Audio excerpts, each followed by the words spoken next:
Fresh FM. Hey, it's Toni Ross for 103.1 Fresh FM, joined by Aric Sudicki. I said it right?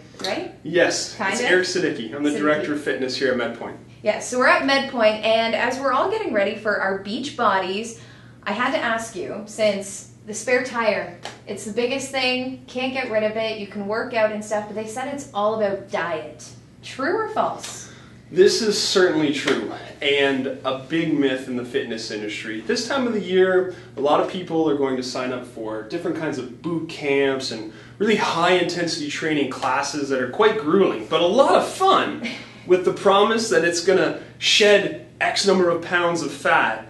If they don't ask you about your diet, you want to ask them some serious questions, because it really is your diet that dictates how your body composition will change. But I should add, you don't have anything to lose, Miss Toni. Oh, thanks. But diet certainly is important for people wanting to trim down. Now, is there stuff that maybe we should be including in the diet? A lot of people use the term superfoods that are supposed to be amazing to speed up the metabolism and stuff. You would know more about that. Yeah, you're spot on. There's certain foods that have a greater density of certain nutrients and more of a diversity of nutrients compared to other foods. So blueberries, blackberries, salmon, quinoa, just nutrient-dense foods in general. But a really good tip to take home, especially because of a lot of good new research surrounding the Mediterranean diet this past winter about how it really helped a lot of people in the region of the Mediterranean and Italy live longer in the 50s. Eat closer to the source.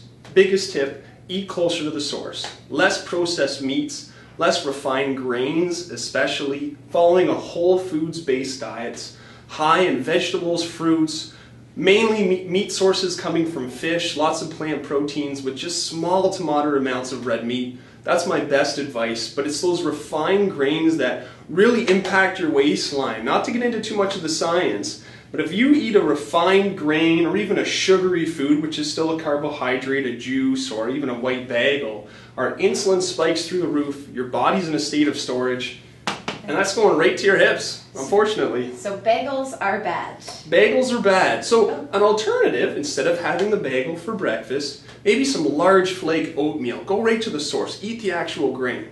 Okay, now what about, I love chocolate, and I don't think that's really as healthy as something to include in the diet. Is there a way that you can get that sugar fix or that sweetness in your diet without packing it on? You certainly can. It depends on, that's actually another myth in the industry. A lot of artificial sweeteners such as sucralose are actually quite safe. Sucralose is an artificial sweetener found in actually a lot of whey protein powders. So for example, this morning I had Swiss chocolate flavored whey protein mixed in with my large flake oatmeal. Then I topped it with some blueberries, some fresh blackberries. Then I drizzled some natural peanut butter on top, a few cracked almonds and some cinnamon, and it tasted like a Swiss chocolate bar, okay? Sounds delicious. Less of an insulin spike compared to chugging a few glasses of juice or quickly eating a chocolate bar. High in fiber, I had my protein in there. It was a balanced meal. Slow digesting, I was satisfied. So whey protein powder is a great way to flavor your oats in the morning or even your smoothies. But I mean, the other important thing to think about is finding your reason and maybe making chocolate less appealing. At the end of the day, you want to find your reason to want to make a lifestyle change permanent. And when your health becomes priority number one, and you really enjoy your whole foods, sometimes those foods that we enjoyed previously just don't seem as appealing anymore, because visually you look at yourself and Toni, you're getting great results. You look at yourself and you think, well, I feel fantastic. In fact, I feel even better than I do after I consume a chocolate bar, just because I'm healthy and fit and I feel good about myself. And if that's the case, maybe you don't even need those anymore. Fresh